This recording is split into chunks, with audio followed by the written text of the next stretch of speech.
Hello there, let's talk about the Eufy camera date and time settings. As you can see, I have the date and time just on the top of the camera, and I can just adjust here on the settings and general. Here I have time settings.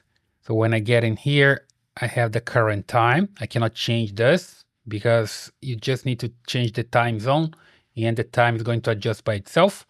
And here you can select the time zone that you want. And back here, the time format, you can use 12 hours or 24 hours. It's up to you. And something important as well, back here, you leave the general tab and you go to the video settings.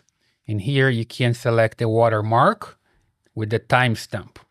So basically you can show timestamp and logo. That's the default state of a Eufy camera, but you can also change to the timestamp or no timestamp or logo. I leave here with the timestamp, so I can have the timestamp here on the camera, right? So on the top here.